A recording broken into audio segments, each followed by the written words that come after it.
ओम नमो भगवते वासुदेवाय।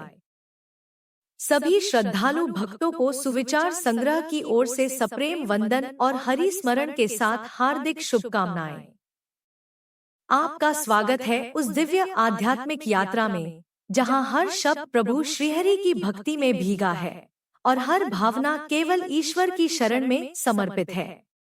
आज हम एक ऐसे अत्यंत पुण्यदायी दिन की महिमा का गायन करने जा रहे हैं जिसे शास्त्रों में मोक्षदायिनी, पाप विनाशिनी और मनोवांछित फल देने वाली दिव्य तिथि कहा गया है। यह दिन है वरुथिनी एकादशी। वरुथिनी एकादशी वैशाख मास के कृष्ण पक्ष की एकादशी तिथि को आती है।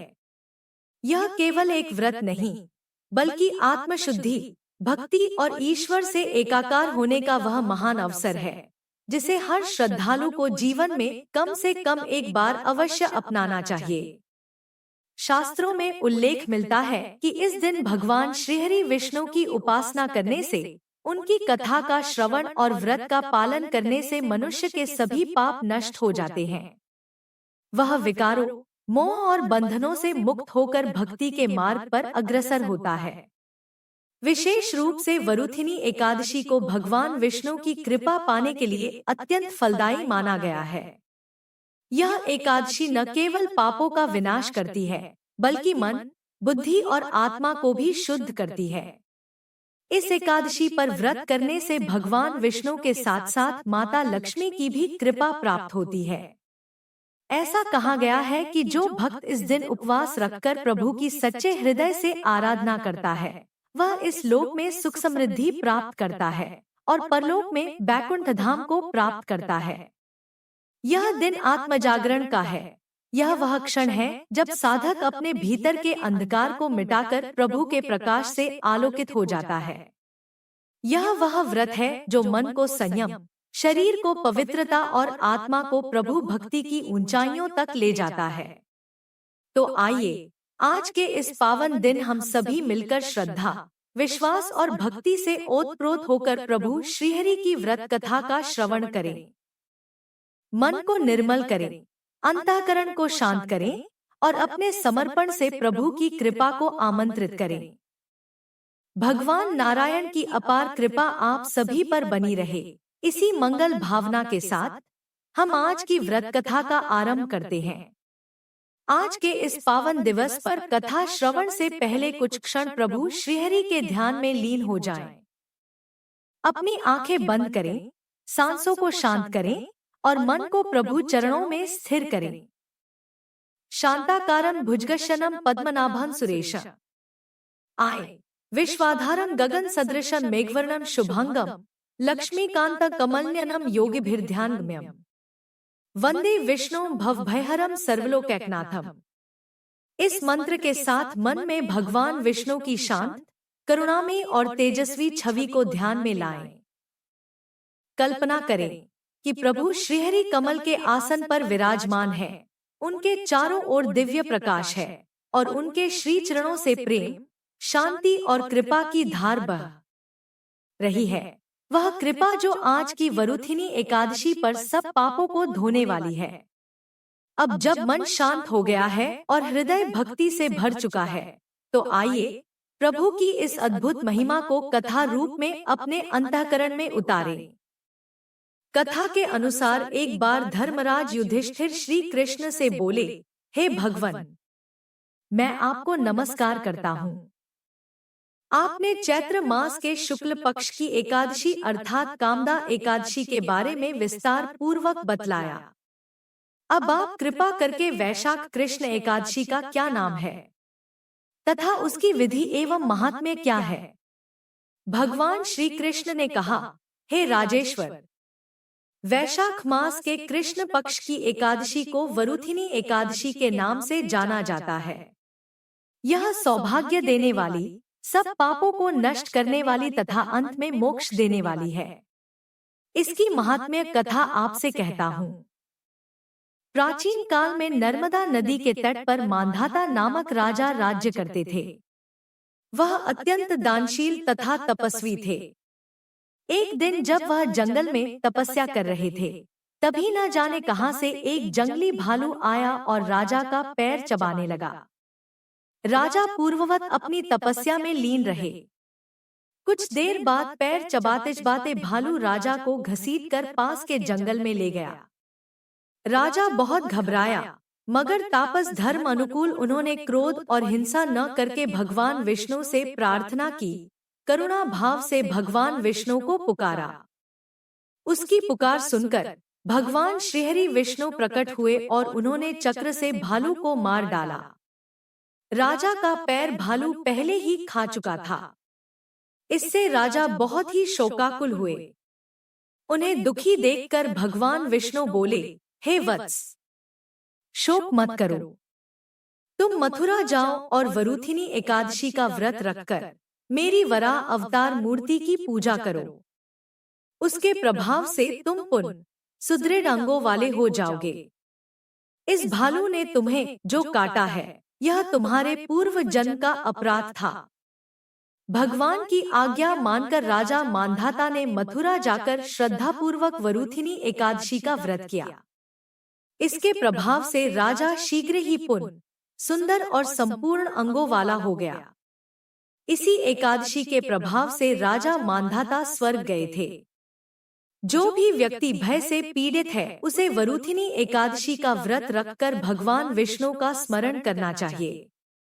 इस व्रत को करने से समस्त पापों का नाश होकर मोक्ष मिलता है। इसलिए जो भी श्रद्धालु इस व्रत को सच्चे मन से करते हैं, उनके समस्त पाप नष्ट हो जाते हैं और उन्हें श्री विष्णु जी का आशीर्वाद प्राप्त होता है। अगर आप भी चाहते हैं कि आपके जीवन में सुख, शांति और समृद्धि बनी रहे, तो इस एकादशी व्रत को पूरी श्रद्धा और विधि विधान से करें। तो सभी भक्तजन प्रेम से बोलिए, श्री हरि विष्णु नारायण की जय। आइए अब श्रवण करते हैं ग्यारस माता की व्रत कथा का। एक बार एक राज्य में एक राजा रहा करता था। राजा बहुत ही बुद्धिमान और बलशाली था। राजा सदैव अपनी प्रजा का बहुत अच्छे से ध्यान रखता था। प्रजा भी अपने राजा को बहुत पसंद करती थी। राजा की 2 बेटियां थीं। राजा अपनी दोनों बेटियों से बहुत प्रेम करता था। राजा की छोटी बेटी देखने में बहुत सुंदर और आकर्षण थी और राजा की बड़ी बेटी छोटी बेटी के मुकाबले थोड़ा कम सुंदर थी। राजा की छोटी बेटी ग्यारस माता की पूजा किया करती थी और सभी लोग राजा की छोटी बेटी से बहुत प्रेम करते थे और बहुत प्रशंसा किया करते थे। राजा भी अपनी छोटी बेटी को बड़ी बेटी से अधिक प्रेम करता था, जिस कारण राजा की बड़ी बेटी को अपनी छोटी बहन से बहुत नफरत होने लगी थी। राजा की दोनों बेटियां जब बड़ी हो गई, तब एक पड़ोस राज्य में रहने वाला राजकुमार राजा की बड़ी बेटी के लिए रिश्ता लेकर आया। लेकिन जैसे ही उस राजकुमार की नजर राजा की छोटी बेटी पर पड़ी, तो वह राजकुमार राजा की छोटी बेटी पर आकर्षण हो गया और उससे पहली नजर में प्रेम कर बैठा। उस राजकुमार ने राजा की बड़ी बेटी के साथ विवाह करने से मना कर दिया और उसने राजा से कहा कि मैं आपकी छोटी बेटी से विवाह करना चाहता हूँ। जिसके बाद राजा की बड़ी बेटी यह देखकर अपनी छोटी बहन से बहुत क्रोधित हो गई और राजा की बड़ी बेटी ने अपनी छोटी बहन को अपना सबसे बड़ा दुश्मन मान लिया। राजा की बड़ी बेटी ने अपनी छोटी बहन से बदला लेने का निर्णय लिया, जिसके लिए उसने अपनी छोटी बहन को जान से मारने का प्लान बनाया। राजा की बड़ी बेटी ने अपनी छोटी बहन को मारने के लिए सबसे पहले एक लड्डू में जहर मिलाकर अपनी छोटी बहन को दे दिया और उसको लड्डू खाने के लिए कहा। लेकिन लड्डू खाने के बाद भी छोटी बहन को कुछ नहीं हुआ। बड़ी बहन यह देखकर बहुत आश्चर्यचकित हो गई, लेकिन बड़ी बहन ने हार नहीं मानी है और उसने जब रात में छोटी बहन अपने कमरे में सो रही थी, तब एक मटके में सांप रखकर उसे कमरे में छोड़ दिया। लेकिन सांप भी छोटी बहन का कुछ नहीं कर पाया। जिसके बाद बड़ी बहन ने अपनी छोटी बहन से कहा कि चलो हम लोग कुएं में से पानी भरकर लाते हैं। जिसके लिए वह अपनी छोटी बहन को पानी भरने के बहाने कुएं के पास ले गई और उसने अपनी छोटी बहन को कुएं में धक्का दे दिया। लेकिन छोटी बहन को तब भी कुछ नहीं हुआ, क्योंकि हर बार ग्यारस माता उसकी रक्षा कर रही थी और उधर बड़ी बहन अपने सारे प्रयासों के बाद असफल हो रही थी, जिससे वह बहुत क्रोधित होती जा रही थी। फिर उसने अपनी छोटी बहन के पास जाकर उससे खुद ही पूछा कि मेरी छोटी बहन, तुमको पता है भगवान ने सबकी मृत्यु एक निश्चित समय पर लिखी हुई है, और कैसे तुम्हारी मृत्यु होगी, क्या यह तुम जानती हो? तब छोटी बहन ने अपनी बड़ी बहन को बताया कि हाँ, मैं तो जानती हूँ, मेरी मृत्यु कैसे होगी। छोटी बहन से यह सुनकर बड़ी बहन मन ही मन बहुत प्रसन्न होने लगी और उसने अपनी छोटी बहन से कहा कि तो मुझे अपनी मृत्यु का राज बताओ। छोटी बहन ने अपनी बड़ी बहन से कहा कि मेरी मृत्यु तो एक तोते में है, जो तोते के गले में एक हार है, उससे मेरी मृत्यु होगी। जब तक कोई भी व्यक्ति तोते को मार कर वह हार अपने गले में पहनेगा तो मैं मूर्छित हो जाऊंगी, और जैसे ही उस हार को अपने गले से उतारेगा तो मैं वापस से जीवित हो जाऊंगी। अपनी छोटी बहन की मृत्यु का राज जानकर बड़ी बहन बहुत ही खुश हो गई और उसने अपनी छोटी बहन को मारने के लिए उसके पालतू तोते को ढूंढना शुरू कर दिया, और छोटी बहन को इस बात का आभास हो गया था कि कोई उसकी जान लेना चाहता है, जिसके लिए वह अपने पिताजी के पास गई और उसने अपने पिताजी से कहा कि पिताजी, मेरी मृत्यु के बाद आप मुझे जलाइएगा मत, बल्कि आप मुझे अपनी पुरानी वाली हवेली में एक पलंग में लिटाकर छोड़ दीजिएगा। अपनी छोटी लड़की की यह बात सुनकर राजा बहुत आश्चर्यचकित हो गए। राजा ने अपनी छोटी बेटी से पूछा, बेटी तुम या क्या कह रही हो? तब राजा की छोटी बेटी ने बताया, पिताजी, समय किसी के लिए नहीं रुका है, कब क्या हो जाए किसी को कुछ पता नहीं है। और फिर राजा ने अपनी छोटी बेटी से कहा कि तुम ऐसी बातें क्यों कर रही हो, 2-3 दिन में तो तुम्हारा विवाह है। लेकिन छोटी बेटी ने अपने पिताजी को ऐसा करने पर मजबूर कर दिया और उनसे वचन ले लिया। राजा ने भी अपनी छोटी बेटी की बात स्वीकार कर ली और 2-3 दिनों के बाद जब शादी का समय आया तब राजकुमार बारात लेकर राजा के घर आया और राजकुमार और राजा की छोटी बेटी का विवाह शुरू हो गया। जैसे ही राजा की छोटी बेटी राजकुमार के साथ फेरे लेना शुरू करती है तो उसकी बड़ी बहन अपनी छोटी बहन के कमरे में जाकर उसके तोते को पकड़ लेती है और उसको जान से मार देती है। तोते की गले में जो हार था उसको अपने गले में धारण कर लेती है। जैसे ही बड़ी बहन उस हार को अपने गले में धारण करती है तो उधर छोटी बहन 3.5 ही फेरे ले पाती है और वहीं पर बेहोश होकर गिर जाती है। जिसके बाद राजा ने बड़े बड़े दर्द हकीमों को बुलवाया और अपनी छोटी बेटी का इलाज करने के लिए कहा। राजा की बात सुनकर वैद्य ने छोटी बेटी को जब चेक किया तो राजा को बताया कि आपकी छोटी बेटी ना तो जीवित है और ना ही मरी हुई है। यह मैं ऐसा पहली बार देख रहा हूँ। राजा ने वैद्य और हकीम को यह बात बाहर बताने से मना कर दिया और उनको कहा कि अगर तुमने यह बात किसी को बाहर बताई तो हम तुम्हें फांसी दे देंगे। राजा ने अपनी छोटी बेटी को पुराने महल में जाकर एक पलंग में लेटा दिया और वहां पर कुछ सैनिक को तैनात कर दिया। वापस अपने महल पर आ गया। राजा की बड़ी बेटी अपने पिताजी के पास आया और कहने लगी कि पिताजी, अगर यह शादी संपन्न नहीं हुई तो आपकी इज्जत का क्या होगा? आप कहे तो मैं आपकी इज्जत बचाने के लिए राजकुमार से शादी करने के लिए तैयार हूँ। जिसके बाद राजा ने अपनी बड़ी बेटी की बात मान ली और राजा ने बड़ी बेटी को छोटी बेटी की कपड़े पहनाकर मंडप पर भेज दिया। लेकिन राजकुमार यह जान गया कि यह राजा की छोटी बेटी नहीं है, बल्कि यह राजा की बड़ी बेटी है। लेकिन जब राजकुमार ने शादी करने से मना किया तो सभी लोगों ने राजकुमार को विवश करके राजा की बड़ी बेटी से बचे हुए फेरों को संपन्न करा दिया और विवाह करवा दिया। जिसके बाद राजकुमार राजा की बड़ी बेटी को अपने महल ले गया। राजकुमार राजा की बड़ी बेटी से ना तो बात करता था, नहीं उसको पसंद करता था और ना ही उसके आसपास भटकता था, और राजकुमार ने यह फैसला लिया था कि वह अपनी प्रेमिका को ढूंढ कर रहेगा और यह जानकर रहेगा कि उसके साथ हुआ क्या है। एक दिन राजकुमार अपने घोड़े पर सवार होकर राजा के पुराने महल के पास पहुंच गया, जहां पर उसने कुछ सैनिकों को देखा। महल के पास पहुंचकर राजकुमार ने जब महल को ध्यान से देखा तो वह समझ गया कि यह तो हमारे ससुर जी का महल है। तब राजकुमार ने सैनिकों से पूछा, तुम लोग यहाँ क्या कर रहे हो और इस महल के अंदर उस पलंग में कौन लेटा है? जिसके बाद सैनिकों ने बताया कि यहाँ पर राजा की छोटी बेटी लेटी है। यह सुनकर राजकुमार बहुत प्रसन्न हो गया और वह तुरंत अपनी प्रेमिका के पास पहुंच गया और उसकी सेवा करने लगा। जैसे ही रात हुई तो राजा की छोटी बेटी उठकर खड़ी हो गई। राजकुमार यह देखकर बहुत खुश हो गया और उसने अपनी प्रेमिका से पूछा कि तुम यहाँ क्या कर रही हो?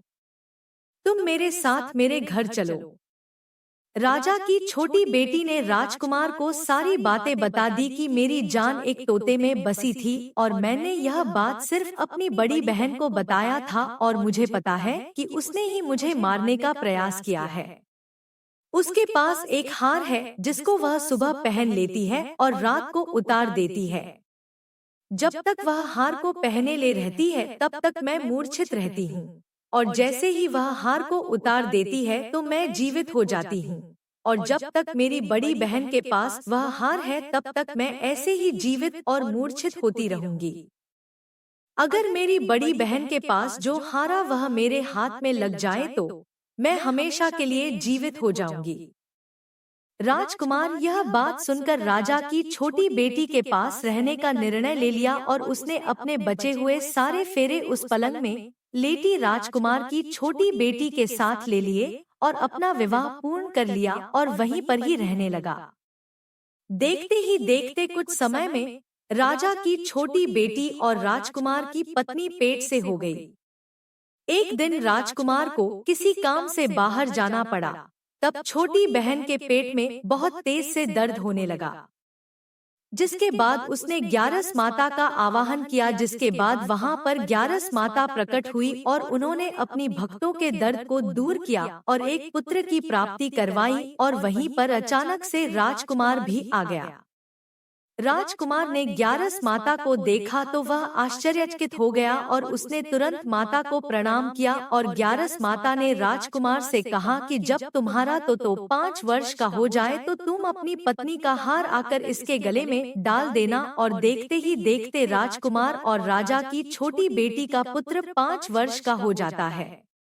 तो राजकुमार अपने बेटे से कहता है कि बेटा, मैं कुछ काम से बाहर जा रहा हूँ, तुम अपनी माता का ध्यान रखना, और वहां से चला जाता है। राजा को बाहर निकलता देख बड़ी बहन के सैनिक देख लेते हैं और बड़ी बहन को जाकर सारी बातें बता देते हैं, जिसके बाद बड़ी बहन अपनी छोटी बहन के पुत्र को वहां से उठवा लेती है और उसको मरवा देती है। छोटी बेटी के पुत्र के 2 टुकड़े करवा देती है। पहला टुकड़ा चक्की के पास छुपा देती है और दूसरा टुकड़ा अपनी पलंग के नीचे रख लेती है। अब ग्यारस माता भिखारी का रूप लेकर आते हैं। एक भिखारी का रूप रखकर बड़ी बहन के पास चली जाती हैं, जिसके बाद वहां पर भिक्षा मांगने लगती हैं। बड़ी बहन अपने नौकरों से कहती है कि जाकर भिक्षा दे दो, लेकिन जैसे ही नौकर ग्यारस माता को भिक्षा देने के लिए आते हैं तो माता उन्हें मना कर देती है और कहती है कि मैं तुम्हारी महारानी से ही भिक्षा लूंगी। जिसके बाद बड़ी बहन स्वयं ही भिक्षा देने के लिए माता के पास आती है। तब माता एक बिल्ली का रूप लेकर उसके कमरे में चली जाती है और वहां पर छोटी बेटी के पुत्र कोई 2 टुकड़े को आपस में जोड़ देती है और उसे जीवित कर देती है। उसे वहां से ले जाती है। राजकुमार अपने बेटे को लेकर अपनी पत्नी के पास जाता है और उसे कहता है कि तुम इसका ध्यान रखना। अगर तुम इस बच्चे का अच्छे से ध्यान रखोगी तो मैं तुमसे बात करूंगा। एक दिन राजकुमार अपने बच्चे से कहता है कि तुम मम्मी से उनके गले का हार मांग लो। जिसके बाद राजकुमार का लड़का अपनी मम्मी के पास जाता है और कहता है कि मम्मी मुझे तुम्हारा हार चाहिए जो तुमने गले में पहन रखा है। यह सुनकर पहले तो बड़ी बहन बहुत क्रोधित होती है, पर उसको यह याद आता है कि राजकुमार ने कहा था कि अगर मैं इस बच्चे का ध्यान अच्छे से रखूंगी तो वह मुझसे बात करेंगे, जिसके कारण वह हर को उस बच्चे को दे देती है और वह तुरंत हर को ले जाकर अपने पिताजी को दे देता है और तभी राजकुमार अपने बेटे को लेकर वहां से जाने लगता है और अपनी पत्नी से कहता है कि तुम हमारे लिए खाना बनाकर रखना, मैं शाम को आकर तुम्हारे साथ खाऊंगा। और वह अपने बेटे को लेकर वहां से चला जाता है, जिसके बाद वह राजा के पास जाता है और उनको सारी बातें बता देता है। राजा अपनी बड़ी बेटी की यह करतूत सुनकर बहुत क्रोधित होते हैं और अपनी परवरिश पर ही दोष देने लगते हैं और राजकुमार को अपनी छोटी बेटी के साथ रहने के लिए आदेश देते हैं। अगर आपको यह कथा अच्छी लगी हो तो इसे अपने परिवार और मित्रों के साथ जरूर साझा करें, ताकि वे भी इस पावन एकादशी के महत्व को समझ सकें और इसका लाभ उठा सकें। साथ ही हमारे चैनल सुविचार संग्रह को सब्सक्राइब करें और बेल आइकन दबाएं, ताकि आपको हमारे सभी नए वीडियो की जानकारी सबसे पहले मिले। हमारी ओर से आपको और आपके परिवार को वरुथिनी एकादशी की हार्दिक शुभकामनाएं। भगवान श्री हरि आपकी सभी मनोकामनाएं पूर्ण करें और आपके जीवन को सुख, समृद्धि और शांति से भर दें। धन्यवाद।